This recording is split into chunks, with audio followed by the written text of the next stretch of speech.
کوئی ایک دن بھی ایسا نہیں آتا جس دن پاکستان سے ظلم، جبر، سفاکیت اور درندگی کی کوئی خبر سامنے نہ آتی.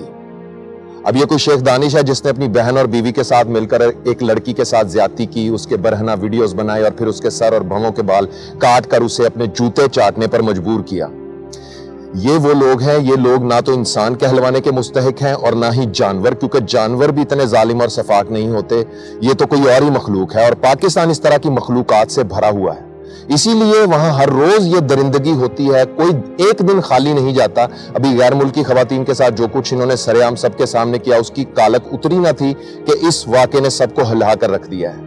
منتظر رہو کہ خاموش لاٹھی حرکت میں آئے اور تم کسی شدید عذاب کا شکار ہو جاؤ. منتظر رہو کہ تمہیں انسان سے بندر بنا دیا جائے اور تم لوگ کسی بہت بڑی لعنت کے حقدار بن جاؤ. جس دھرتی پر ہر روز کمزوروں، مجبوروں، غریبوں پر ظلم ہوتا ہے، اس دھرتی کا پانی بھی پانی نہیں رہتا بلکہ وہ خون بن جاتا ہے.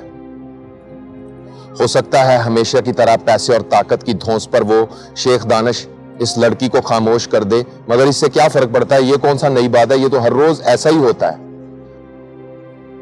اس لڑکی کو بھی خاموش کر دیا جائے گا، یہ بھی کوئی نئی بات نہ ہوگی. ہر روز یہی ہوتا ہے. اور باہر کے ممالک میں باہر کے ممالک جو ہیں وہ اپنے شہریوں کو یہ کہہ رہے ہیں کہ وہ پاکستان کا سفر مت کریں، کیونکہ پاکستان ان کے شہریوں کے لیے محفوظ ملک نہیں ہے. ان کا کوئی شہری پاکستان نہ جائے. پاکستان میں ان کی عزت اور ان کی زندگی کو خطرہ ہے. اور یہاں سڑکوں اور بازاروں میں انسان نما ایسی مخلوق پھرتی ہے جو ان کو دیکھ کر اپنے آپے سے باہر ہو جاتی ہے، بے قابو ہو جاتی ہے. اور جن لوگوں نے پوری زندگی ہمیں یہ لطیفہ سنانے میں گزاری ہے کہ پاکستان میں عورت محفوظ ہے، عورت کے لیے بڑا محفوظ ملک ہے، اور جتنی عزت عورت کو ہمارے ہاں دی جاتی ہے اتنی تو کہیں نہیں دی جاتی، در حقیقت وہ بھی اسی بھیڑ کا حصہ ہیں، بلکہ وہ اس ہجوم کے سپوکس پرسن ہیں، وہ اس ہجوم کے بولنے والے چہرے ہیں. پاکستان کے ایک مشہور سیاسی لیڈر نے جو مر چکے ہیں، انہوں نے چند سال پہلے ٹی وی پر بیٹھ کر اپنے ایک انٹرویو میں کہا تھا کہ اگر پاکستان میں کسی عورت کے ساتھ ریپ ہو جائے تو اس عورت کو چاہیے کہ خاموشی اختیار کرے، کیونکہ اگر وہ عورت اپنے ساتھ ہونے والے واقعات کو بتائے گی تو اس سے ملک میں فحاشی اور بے حیائی پھیلے گی.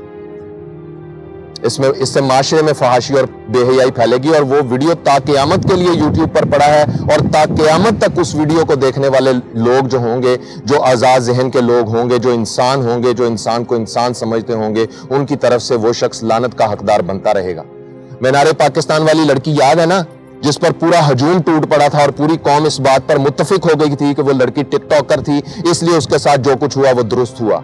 اب یہ غیر ملکی خواتین کو کیا کہو گے؟ یہ تو نئی ٹک ٹاکر تھی نا، ان کو کیا کہو گے؟ درندگی کی ہر سابقہ مثال جب آپ کے سامنے آتی ہے تو آپ اس کو نیا کر کے ایسے انداز میں لوٹاتے ہو کہ سابقہ مثال اس کے سامنے آتے ہوئے شرماتی ہے.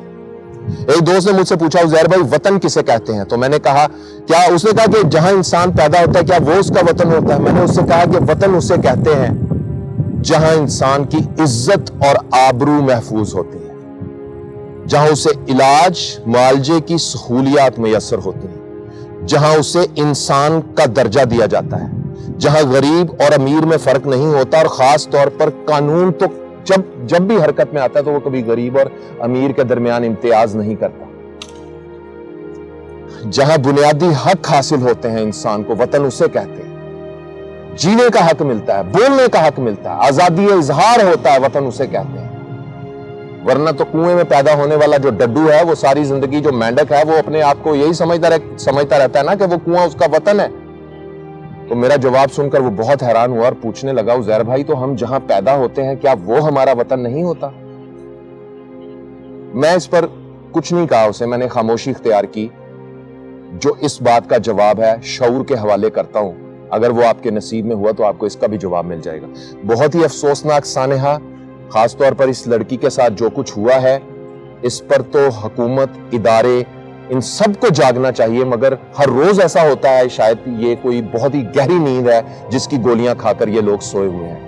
عوام کو جاگنا چاہیے، مگر عوام میں سے ہی نکل کر یہ ہجوم سامنے آتا ہے. یہ کوئی اسرائیل کے ایجنٹ نہیں ہے، یہ کوئی انڈیا کے ایجنٹ نہیں تھے جو غیر ملکی خواتین کو پڑ گئے، نہ ہی ان عورتوں نے کوئی ایسے لباس پہن رکھے تھے. آپ ہی کے ملک کی شلوار قمیضیں پہن رکھی تھی اور وہ حیرت سے آپ لوگوں کے منہ دیکھ رہی تھی. لوگ انہیں ٹوٹ پڑے تھے یقین کریں باہر رہنے والے ہم اوورسیز پاکستانیوں کے لیے ایسی خبریں جب سامنے آتی ہیں ہمارے لیے یہ ندامت کا باعث ہے. ہم لوگ جو اپنے وطن پاکستان کو اپنا وطن سمجھتے ہیں, پیار کرتے ہیں, جان چھڑکتے ہیں, ہم لوگوں کے لیے یہ مایوسی کے حالات ہیں. آپ بھی اس پر آواز اٹھائیں. مجھے آئے روز لوگ میسج کرتے ہیں زہر بھائی آواز اٹھاؤ, یہ ہو گیا, آواز اٹھاؤ, یہ ہو گیا. اور یار میں آواز کس بات پر میں آواز اٹھاؤں؟ میری تو آواز ہی بند ہو جانے والی ہے. ٹھیک ہے, میرے جیسے کتنے کو کانٹینٹ کریٹر ہیں, چند آواز اٹھاتے ہیں, اور آواز اٹھانے والوں کے ساتھ تم کیا کرتے ہو پھر؟ آواز اٹھانے والے پھر غائب ہو جاتے ہیں اور پھر وہ اپنے لیے انصاف مانگ رہے ہوتے ہیں. بہرحال یہ انتہائی ہی افسوسناک سانحہ ہے, سانحات ہیں جو پے در پہ آ رہے ہیں.